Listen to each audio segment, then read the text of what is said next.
Maunlad na Pilipino sa 702 DZAS Radyo TV, Agapay ng Sambayanan. Ako po si Ginoong Jose Obligasyon ng Joros Farm. Matatagpuan po sa Purok No. 5, Ligao City, Albay. Makinig po kayo sa Maunlad na Pilipino radio program ng Department of Agriculture dito lamang sa 702 DZAS. Suportahan po natin ang magsasakang Pilipino at mangingisda. Ella Arsiaga. Para sa Maunlad na Pilipino sa 702 DZAS FEBC Radyo TV, Agapay ng Sambayanan. Gumigising ng maaga, panibagong hamon sa'kin ng araw na to. Magsusumikap at nangangarap para lamang sa inyo. Magandang araw mga ka-agri. Ito po ulit ang Maunlad na Pilipino kung saan ay hatid namin sa inyo ang mga kaalaman, balita at talakayan na iikot sa sektor ng agrikultura.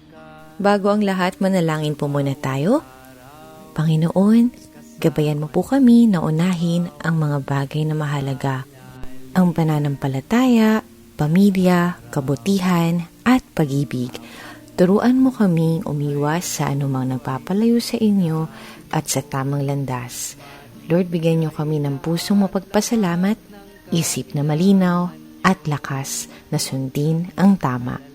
Itinataas rin namin ang simula kabuuan hanggang lapag ng programang ito. Ito po ang aming samot dalangin sa matamis pangalan ng inyong anak. Amen.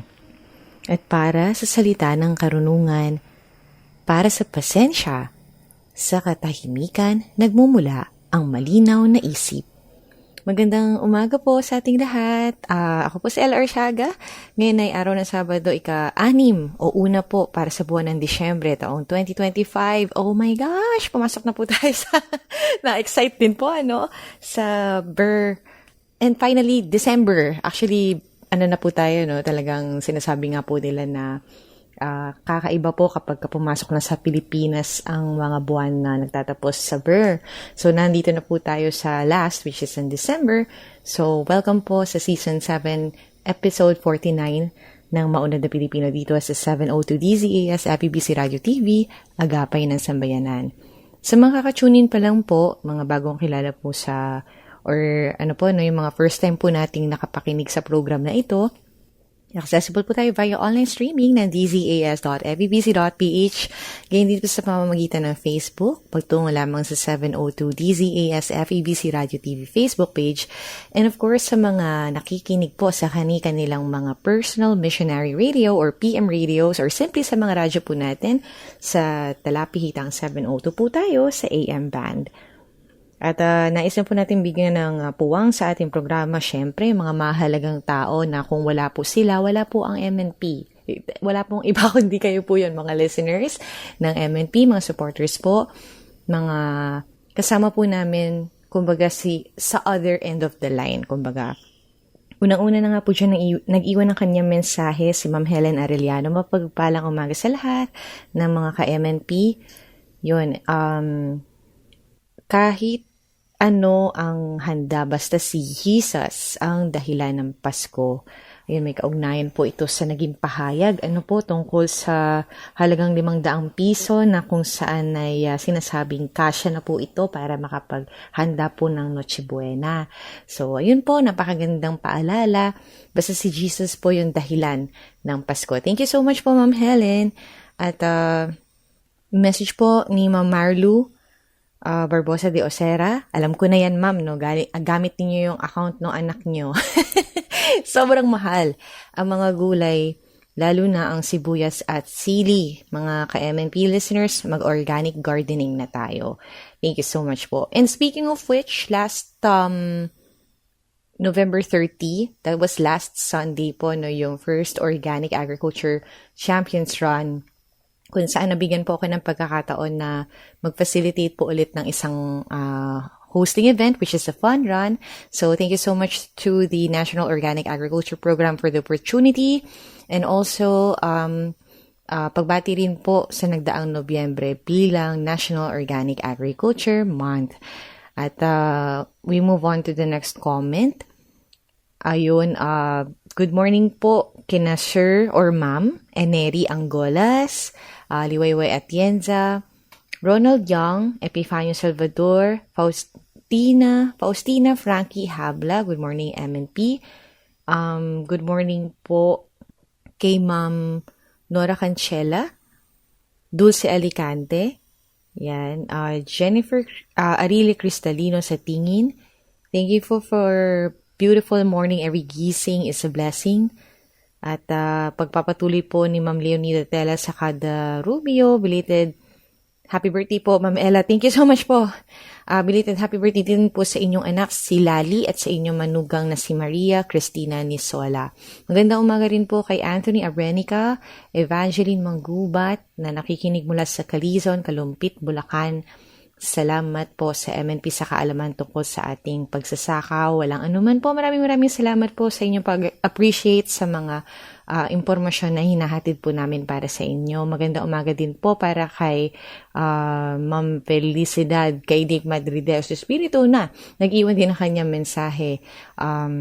Blessed morning, Miss Ella, at sa Mauna da Pilipino. Hopefully, wala po kami na miss out.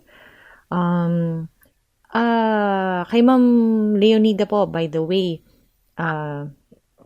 Luming Adriano, binabati ka po ng belated happy birthday ni Ma'am Leonida Tela sa Cada Rubio.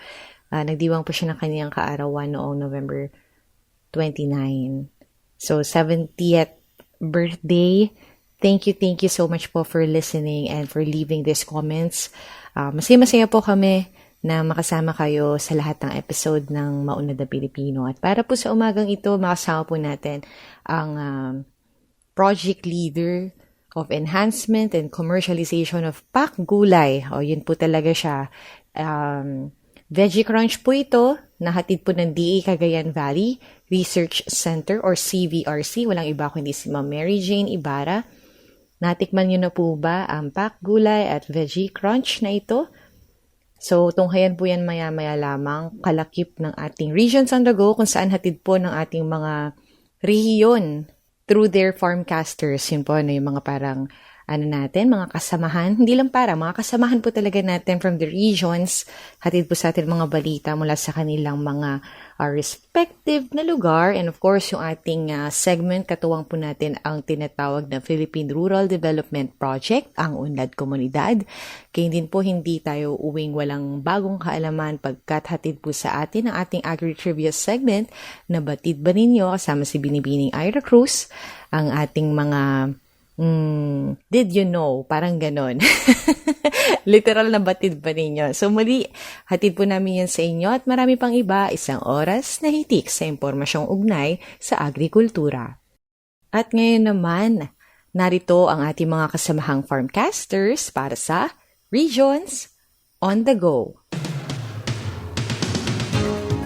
Pinangasiwa ng Department of Agriculture, Special Area of Agricultural Development o DA Saad Mimaropa ang pamamahagi na mahigit 97,000 pesos na halaga ng mga interbensyon mula sa DA Mimaropa para sa Bayan ng Kalayaan, Palawan, ika-27 ng Nobyembre sa Kalayaan Resource Center, Barangay Berong, Quezon, Palawan. Kasunod ito ng isinagawang participatory rural appraisal ng Saad Mimaropa noong Oktubre, kung saan natukoy ang pangunahing pangangailangan ng munisipalidad sa produksyon at pagsusulong ng sapat na supply ng pagkain para sa mga mamamayan ng Pag-asa Island. Kabilang sa mga ipinamahagi ang 200 native na manok, patoka para sa sisiw, 6 na kambing at 3 native na baboy mula sa livestock program, 10 bags ng vermicast mula sa Organic Agriculture Program at iba't ibang pananim mula naman sa High Value Crops Development Program. Sa ngalan ni Regional Executive Director Attorney Christopher R. Banyas, pinangunahan ni Palawan Agricultural Program Coordinating Officer Vicente Binasahan Jr. ang turnover katuwang si Dairy Production and Development Center o DPDC-OIC Neil Vargas. Malugod naman itong tinanggap ng mga taga-Kalayaan sa pangunguna ni Mayor Baltazar S. Alindogan. Sa kanyang mensahe, ipinarating ni APCO Binasahan ng atas ni Red Banyas na agarang tugunan ang pangangailangan tinalakay sa PRA. Hinikayat rin niya mga benepisyaryo na pangalagaan at palaguin ang kanilang mga natanggap. Mel Francisco nag-uulat para sa Department of Agriculture, Mimaropa. Nakipagtulungan ang Department of Agriculture sa gobyernong probinsyal ng Bukidnon para sa pagpapatayo ng food hub na nagkakahalaga ng 1.97 billion. Nilagdaan ni Secretary Francisco Pichu Laurel Jr. at ni Bukidnon Governor Rogelio Niel Pieroqui noong Miyerkules ang Memorandum of Agreement upang maipatayo ang Bukidnon Food Hub sa bayan ng Manolo Fortich. Nakadisenyo ang food hub upang mabigyan ang mga magsasaka sa direktang merkado, mapalokal man o internasyonal. Sa kanyang mensahe, sinabi ni Secretary Chu Laurel na sa mahabang panahon ang Mindanao ay itinuturing na land of promise. Ang food hub na ipapatayo sa Bukidnon ang magiging katuparan sa nasabing pangako. Nagpapasalamat din si Provincial Governor Roque kay President Ferdinand R. Marcos Jr. at sa DA sa walang sawang tulong upang maangat ang pamumuhay ng mga magsasaka. Ang food hub ay ipapatayo sa 39 hektaryang lupain kung saan ipapatayo ang post-harvest facilities at infrastruktura katulad ng cold storage, dry warehouse, dryers at dehydrators, ice plant, processing centers para sa mais, kape, kakao, gulay at prutas. Magkakaroon din ng poultry dressing plant, wholesale market, transportasyon at iba pa. Iganawa din ng Department of Agriculture ang Certificate of Commitments para sa hauling truck, farm tractor at mga kagamitang pansaka na nagkakahalaga ng 21.9 million sa local government units ng Bukidnon at sa mga kooperatiba ng magsasaka. Alinsunod sa Philippine Development Plan 2023 to 2028 sa kasalukuyang administrasyon upang mapaunlad ang agrikultura, ang DA kasamang provincial government ng Misamis Oriental na kinakatawan ni Governor Joliet Tioy ay naglagda din ng Memorandum of Agreement para sa isang food hub sa Claveria, Misamis Oriental. Mula sa DA Northern Mindanao, J. Edpan, maraming salamat. Ella Arsiaga. Para sa Maunlad na Pilipino sa 702 DZAS FEBC Radio TV, Agapay ng Sambayanan. Ngayon nga po sa ating edisyon ng ating programang Maunlad na Pilipino, makasama po natin ang project leader para po sa enhancement at commercialization ng isang produkto kung tawagin natin ay gulay. At makasama nga po natin mula po sa ating Cagayan Valley Research Center, si Ma'am Mary Jane Ibarra. Welcome po sa ating programa. Kamusta po kayo? Magandang araw po sa ating lahat. Thank you, Ma'am Ella. Okay naman po tayo sa awa po ng Diyos. Healthy po tayo na nandito sa ating programa ngayon. Ayan. At syempre po, ang ating bahagi ng programang ito ay sa pakikipagtulungan sa ating DA Central Office, AGI Trends Magazine Team. At pupunta na nga po tayo sa ating topic ngayong araw na ito. Ma'am Mary Jane, ano po ba yung ating kwento, kailan nagsimula ang ating pagsasaliksik o yung tinatawag na conceptualization ng ating produkto? Yes po. Ang ating project po kasi, meron po tayong funded from DA BAR or yung ating tinatawag na CPAR or Participatory Rural Approach or Action on Off-Season Vegetable Production year 2018 to 2020. 1,000 po. So, parang 2 years po tayo na meron po tayong project doon at yung target na result po natin, na-meet po natin yon. So, ang target po natin noon is makapag-produce po tayo ng gulay off-season para ma-attain po natin yung target production po natin. Kaya lang nung nakita po natin na napakadami na pong mga gulay. So, ang region to po kasi, ang Isabela mostly is nakikilala po yan sa lowland vegetable. Then, ang nakikita po natin, napakadami po nilang production na pang-pakbet na gulay. So, yun po, na-conceptualize po ito. Nakita po kasi natin na napakahirap mag-produce. Pero pag nagbenta na po ang ating mga farmer, parang kawawa po sila. Kasi hanggang 5 pesos to 10 pesos na lang po yung kanilang farm gate price pero yung production cost is napakalaki. So nag-isip po tayo kung paano po natin sila matutulungan, ma'am. Ngayon nga po sa ating pakikipagtulungan, kasama natin yung ating mga mismong magsasaka ay nabuo ang inspirasyon para po sa proyekto yes, ito. Po. Medyo matagal na po, syempre yung pananaliksik, alam natin hindi yan overnight na naisip at ginawa hanggang sa kung ano siya ngayon. Sino-sino po bukod sa ating mga farmers, yung mga naging pangunahing tauhan sa pagbuo po ng ating produkto? Nabanggit po natin earlier yung mga projects like with DA BAR or yung ating Bureau of Agricultural Research. Meron yes, po bang iba? Yes po.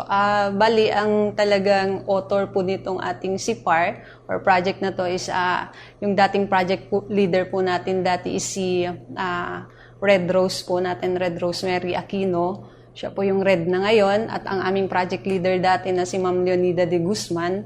And of course, yung project leader din po ng ating processing na si Miss Vanessa Calderon. And all the technical people po natin, gaya po ni Miss Cheryl at saka si Miss Vanessa, na sila po yung nakatoka po talaga sa enhancement po ng ating Pakgulay food products po, ma'am. And of course, yung ating Region 2 and LGU. At mga farmers po natin sa Rojas Isabela po. Nakatuwa kasi parang hanggang sa, mula po nung panahon na ito yung simula pa lang, hindi ito binitawan na mga nabanggit natin mga kasama, mga punong abala po kumbaga sa ating project. At dito nga po sa ating teknolohiya, napansin natin yung tinatawag nating gap doon sa production cost at saka doon sa inuuwing kita ng ating mga magsasaka. Ano po ba yung ating teknolohiya or inobasyon na ginamit natin para po sa research na ito, para masolusyonan yun? Yes po, ma'am. So, yung technology po kasi natin, syempre, yung target po natin noon is matulungan yung ating mga farmer kung paano po natin maprolong yung shelf life ng gulay po nila or kung paano po natin madagdagan yung value ng kanilang production po. So, ang naisip po natin, paano po natin ipaprocess? So, paano po ba? Mostly po kasi na nakikita natin is yung pickled na gulay. Yan is matagal na pong teknolohiya yan. So, meron po kaming nakita, nabasa din po na pwede po natin siyang i-fry, pero dapat yung frying machine na gagamitin po natin is hindi po nag-absorb ng oil. Kasi syempre sa atin po, ayaw po natin kumain or mag-intake po ng mas madaming amount ng oil kasi nakakasama naman po sa ating katawan. So, meron po tayong technology na tinawag po na, or yung equipment is vacuum fryer po siya. So, yung technology na to is na pre-preserve po yung kulay ng gulay mismo, tapos nare-reduce po yung oil oxidation ng ating mga gulay. So, yun po, mostly is sa health benefits po, ma'am. Tsaka sa quality po ng produce po natin. Nga po, no, nabanggit natin yung tungkol sa ating ginagamit at na-touch na natin yung tungkol po sa ating kalusugan. Para po dun sa ating mga supply po ng ating naging produkto, kamusta po yung unang naging pagtanggap po ng ating publiko dito? Yes po, ma'am. So, yun po, ang pinaka maganda po kasi, at saka pinaka-challenging din po, part po ng business, yung marketing. So, nag-conduct po kami ng, nag-conduct po kami ng market research, hindi lamang po dito sa Region 2, in-include din po natin ang NCR, at tinignan po natin kung paano po ba tanggapin ng publiko yung ating product.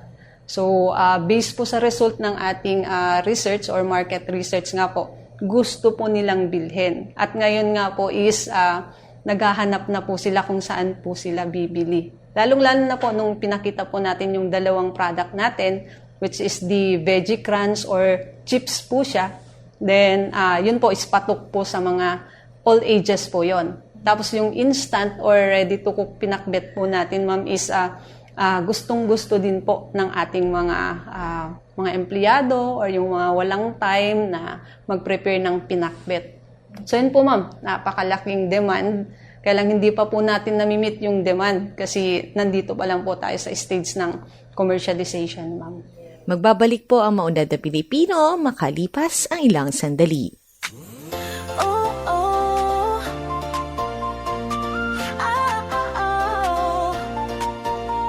Hindi madali ang landas ng organiko, pero sa dulo nito, tagumpay ang nakatago. Buhay ng magsasaka, konsumer ay pinapahalagahan para sa kinabukasan. Huwag tayong ihinto sa OA. May rason ng bawat hirap, may halaga sa puso kita umapaw pa. Kaya't huwag nang magkatubili, halina sumama, tayo ay mag-ani. Ang gusto ko ay sobrang okay dito sa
ang gusto ko ay sobrang okay dito sa kay kaya halika na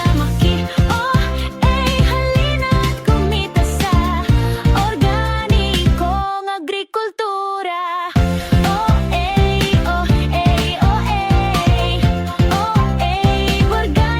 agrikultura. Kinabukas ay sigurado ka. Okay sa katuwang ng ang luap. Uy! Nakain mo to, Junjun! Hala, ano yun? Halimaw ba yun? Tatakbo ba tayo, Junjun? Tatahulan ko ba? Ano gagawin natin? Chub-chub! Okay ka lang? Bunso, tandaan mo lagi. Para hindi ka makagat, maging maingat. Kapag natatakot si Chub-chub, lumayo ka muna. Kausapin mo siya ng malambing. Chub-chub! At dalhin mo siya sa bahay niya. Uwi ka muna. Oo nga, sige. Hindi nakakatakot dito. Salamat, Junjun! Hindi na ako ganun kakabado. Pero uy, huwag ka muna alis ha. Maging maingat pag natatakot ang aso. Para iwas kagat at kalmot. Basta wais, iwas rabies. Problema ngayon sa sektor ng paghahayupan ang mababang kahusayan sa AI. Kung magpapatuloy ito, malabo lang tumaas pa ang produksyon ng gatas sa bansa. Sana may makatulong sa akin para mabuntis naman itong kalabaw ko. Ha? Kapangyarihan ng AI! Saniban mo ako! Ah!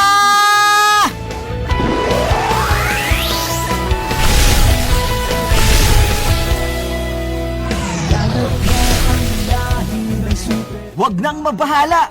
Parating na ako! Ha? Super Kai? Salamat at tumating ka. Sa bisa ng kapangyarihan ng AI at ng aking husay, magbubuntis ka, kalabaw!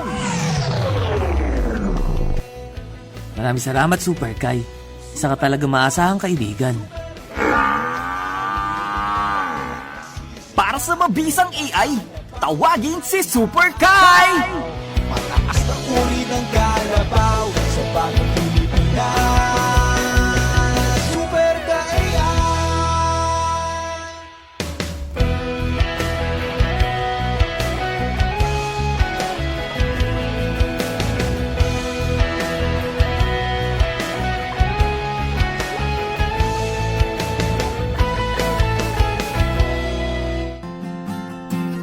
Organic fertilizer ba ang hanap na matipid at magandang ipalaganap? Halina at sumama, wala nang teka-teka, tara na mag-composting na. Para sa libreng makinarya sa paggawa ng compost or organic fertilizer, tara na at mag-composting facility for biodegradable waste o CFBW. Halina't makipag-ugnayan sa Bureau of Soils and Water Management o BSWM para sa karagdagang detalye. Para sa soil health, para sa soil health na. Soil health na. Ella Arsiaga. Para sa maunlad na Pilipino sa 702 DZAS FEBC Radyo TV, Agapay ng Sambayanan. At kasama pa rin ang ating panauhing nagpapakilala sa atin ang ating Pack Gulay Veggie Crunch. Nagbabalik po tayo sa ating programang Maunlad na Pilipino. Sana po ba natin, ma'am, na ipakilala itong ating produkto so far? Yes, ma'am. So, yun po yung maganda din po, ma'am. Meron po tayong project ngayon, funded ulit po ng DA-BAR, which is the enhancement po ng pakgulay at saka yung commercialization na din po, ma'am. So, meron po tayong ina-assist or yung beneficiaries po natin or partner association po natin, which is the KMEP, yung kaagapay ng mga magbubukid, magpoproseso sa Aritaw, Nueva Vizcaya. So, sila po yung ating kapartner na ngayon through yung ating technology business incubation, ma'am, nakilala po natin at na naging enrollee po natin sa TBI. And sila na po, kasi yung sila po yung umadapt, nag-embrace po ng ating product or technology. Sila na din po yung naglabas dun sa merkado. Before po natin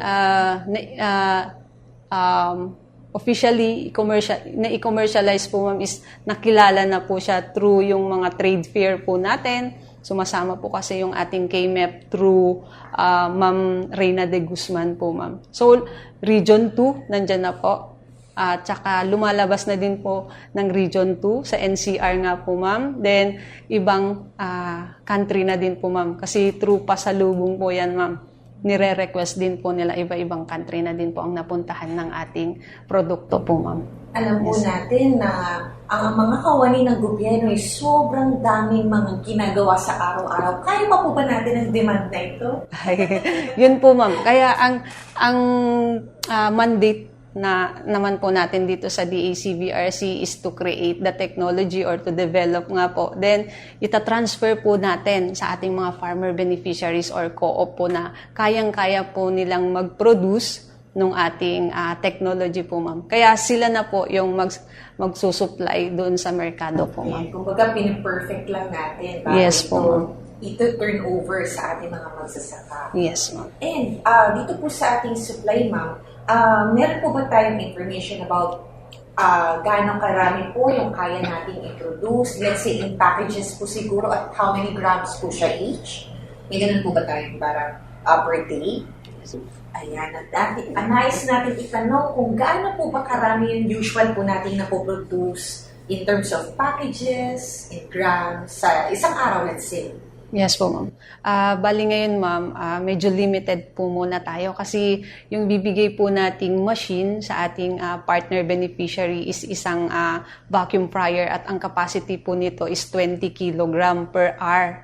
Yun po, fresh po yun. Siguro, ang retention po nun is nasa 10% to 20% po yun, ma'am. So, a total po, based po sa aming data is nakakapag-produce po tayo ng 100 to 200 pouches po, ma'am. Or packs at 60 grams per pouch po, ma'am. At dito po sa ating siguro, hindi man lahat farmer, yung mga pwedeng nakikinig po sa atin ngayon, karaniwan po sa kanila yung mga balita ng excess na gulay. Ito po ba yung nakikita natin na nasusolusyonan din po natin sa pamamagitan ng proyektong ito? Yes po ma'am. Yun po yung target nga po natin na kapag nasa peak season po tayo ng gulay, kaya nga po medyo mura po yung ating benta ng ating pack gulay kasi produce po natin siya during peak season po. Ilang percent po yung ating nare-reduce sa wastage, ma'am? Nasa 10 to 20% po ng ating mga gulay po dito sa Region 2 po, ma'am. Kung bagay, oportunidad ay ating kinagrab. Nasa magkano po yung ating per pouch or package po ng ating pack gulay? Yes, ma'am. Yung ating pack gulay po, ma'am, is yun nga po yung veggie crunch po natin is meron po tayong iba-ibang flavor. 3 flavor po yung kung gusto nyo po ng plain at malalasahan nyo po yung talagang lasa ng gulay, plain po tayo. Meron din pong pangbata na cheese flavor at saka barbecue flavor. 60 grams po yun. Binebenta po natin ng 80 pesos to 90 pesos po, ma'am. Then yung ready to cook naman po natin na pinakbet, na pangmasa din po sa ating mga empleyado at wala ng oras mag-prepare ng kanilang pakbet na gulay is 60 grams din po, ma'am, nasa 80 to 90 pesos din po yung isang pouch po natin. Good for 2 to 3 person na po yun, ma'am. Sa mga interested po na siguro sa may pagka-business minded dyan, makipag-usap na po tayo sa ating mga kooperatiba na pinamumunuan ng ating mga farmers. Yes po. At yun nga po, dito, in terms naman po ng ating shelf life po, kasi syempre may technology tayong in-apply dito, yes. Interested kami malaman gaano katagal ang buhay ng ating mga produkto. Yes po, ma'am. Yung ating pack gulay po is umaabot po siya ng 6 months to 1 year po, ma'am. Kaya pwede po natin i-stock sa ating refrigerator or pwede naman po sa room temperature lang po, ma'am. Yes po. At dito po sa ating next steps po o mga hakbang para po sa commercialization, ano-ano na po ba yung mga plans natin with regards dito? Yes po, ma'am. As of now po, ma'am, yung ating project with DA Bar, meron na nga po tayong isang association na pinagbigyan or pinagtransferan ng ating technology, which is yung ating KMEP sa Aritao, Nueva Vizcaya. And also po, meron pa po pala sa Santiago. Pero wala pa po kasi silang machine, ma'am. Kaya yung hinihintay po natin is yung machine. Pero sa Nueva Vizcaya po, ma'am, na-commercialize na po natin yung ating technology at the same time yung product po. Yes po, ma'am. Bukod po, ma'am, sa mga existing nating products, si ating Veggie Crunch at ang ating ready-to-cook na veggies natin, meron pa po ba tayong dinidevelop in line po sa project na ito? Or ito na po ba yung parang end ng ating initiative before? Yes po. Dito po kasi sa DACVRC, ma'am, meron po kaming mga developed food products. Hindi lamang po yung gulay, meron po tayong mga corn-based, rice-based, meron din pong duck bases. Opo. Then, yung ating, kung alam nyo po yung Gourmix, Pinoy Gourmix, patok na din po yun. Yun po yung unang-una po naming product dito sa DACVRC na na-commercialize. Then yung Mangbin products po natin, marami pong mga line products po yan. Yung instant munggo, yung instant or ginisang munggo po siya. Then yung corn base naman po natin yung Mangimaksi. Meron po tayong kape bagga. Yung mga yun po, ma'am. Marami din po tayong mga products. And also yung ating rice base po, ma'am. Yung brown rice po natin. Iba-ibang food products din po. At yung isa po is yung ating itik or duck delight po, ma'am. Marami din mga food products din po na line doon sa duck delight po, ma'am. Yes po. At dito po sa technology, mabalik lang po tayo ulit dun sa ating bagong kaalaman, which is sa ating or related sa vacuum na ating pakgulay. Nakikita rin po ba natin na pwede natin siyang gamitin sa iba, hindi lang sa mga yung existing po natin, like sitaw, sila okra, other like prutas siguro, I don't know, ma'am, kung meron tayong ganong klaseng naisip na i-develop for CVRC? Yes po, ma'am. Tinatry na din po namin yung ating mga prutas, ma'am. Basta wag lang po siyang masyadong watery, ma'am. Kasi kapag watery po yan, wala na pong may iwan. Baka nasa 5% na lang po yung retention. Yes, ma'am. Pwede po ang ating mga prutas. Ang tinitignan po namin is yung green mango po ngayon. Ayun po, lalo na about to harvest po tayo this March or April po, ma'am. Marami po pwede, ma'am. Lalo na po rin yung chop suey vegetable po natin, pwede rin po, ma'am. Kaya lang po inuna namin yung pinakbet kasi Region 2 is known for pinakbet po, ma'am. Opo. At ang ating nais na ibang mensahe po siguro bago po namin ituloy ang pakawalan sa araw na ito. Yes po, ma'am. Maraming salamat po sa pag-imbita sa programang ito. Gusto din po namin i-share yung ating technology, kung paano po natin madagdagan yung kita po ng ating mga farmer at the same time po kung paano po natin mai-promote yung ating gulay lalo na po sa ating mga estudyante, mga bata na ayaw pong kumain ng gulay. Ito na po yung pwede pong solution para makakain po sila ng gulay at maging healthy din po yung kanilang lifestyle. Yes. Po, mga ka-agri, mula po sa ating Cagayan Valley Research Center na kasama po natin ang ating project leader para sa enhancement at commercialization po ng ating mga gulay products. Suportahan po natin ito. Maraming salamat po. Thank you din po, ma'am.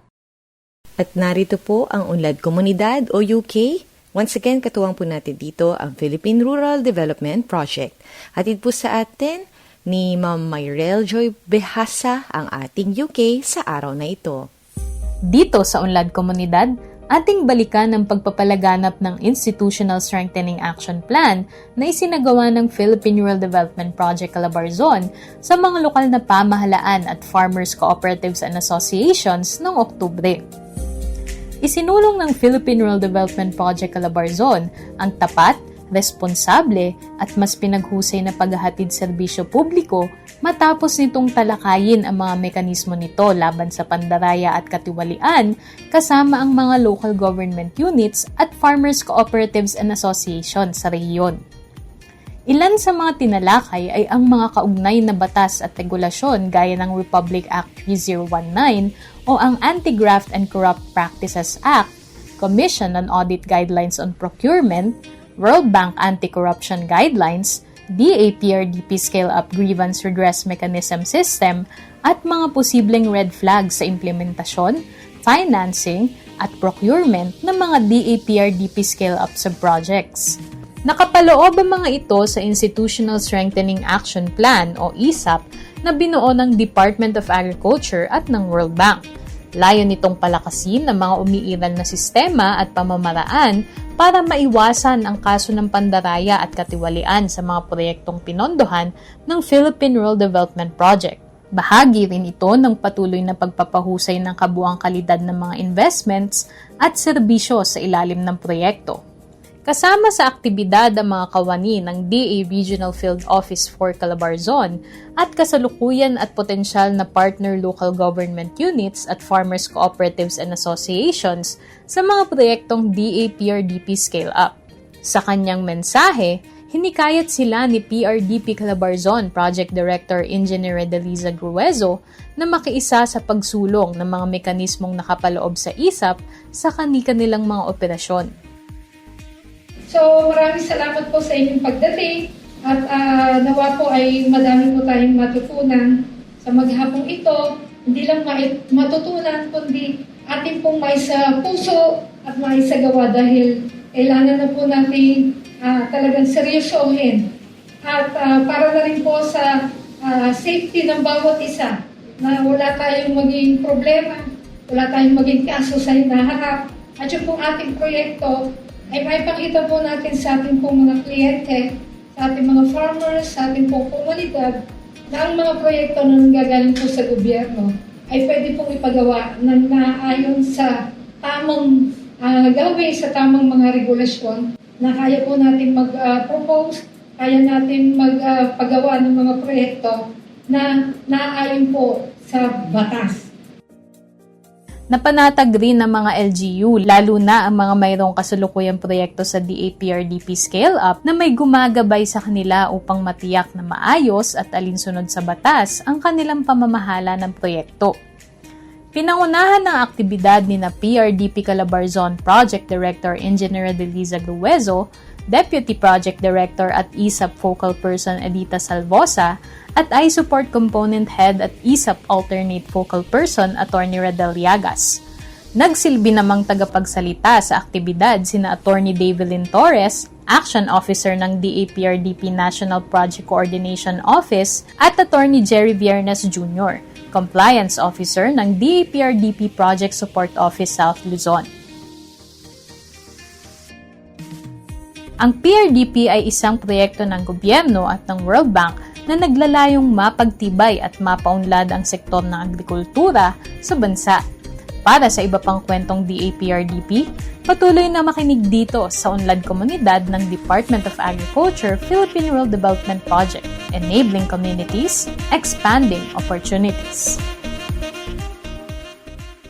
At abangan pa ang mga inihandang bahagi ng DA-PRDP dito lamang sa Unlad Komunidad, dito pa rin sa Maunlad na Pilipino, 702 DZAS.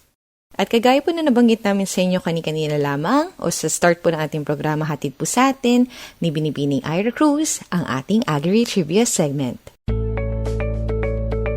Magandang Sabado mga ka-agri! Nasa buwan na nga naman tayo ng Disyembre. At syempre, narito na naman tayo sa ating Agri-Trivia segment, ang Batid Ba Ninyo? Batid ba ninyo na kinilala na naman bilang isa sa FOI champion sa 2025 FOI Awards ang Department of Agriculture?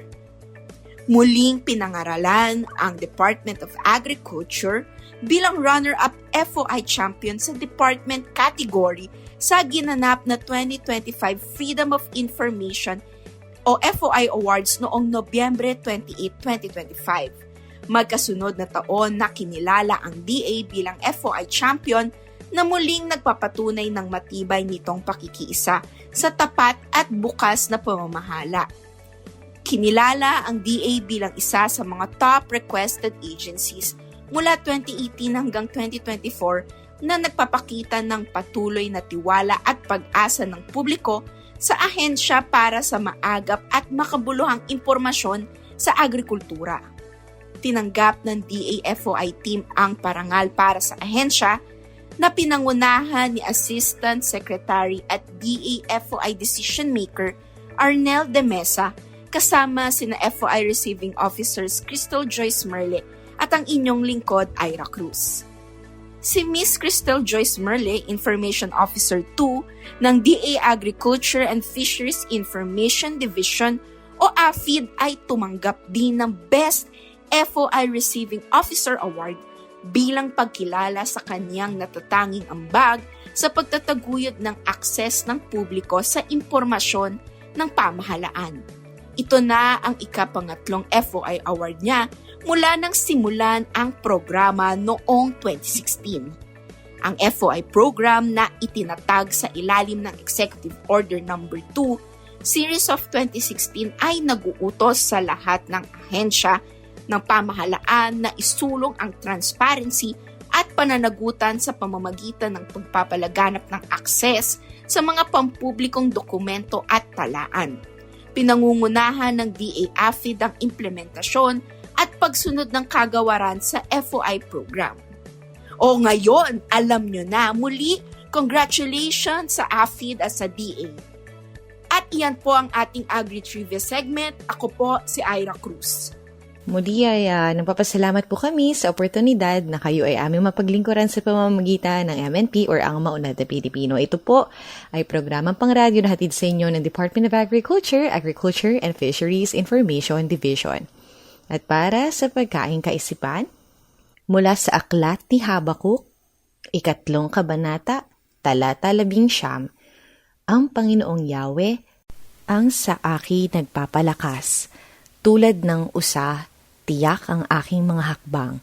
Inaalalayan niya ako sa mga kabundukan. Mula po sa Department of Agriculture, inyo pong napakinggan ang edisyong ito ng Maunlad na Pilipino dito sa 702 DZAS FEBC Radio TV, Agapay ng Sambayanan, na may himpilan po sa Ortigas Center, Pasig City at kasapi sa KBP o ang kapisanan ng mga broadcaster ng Pilipinas.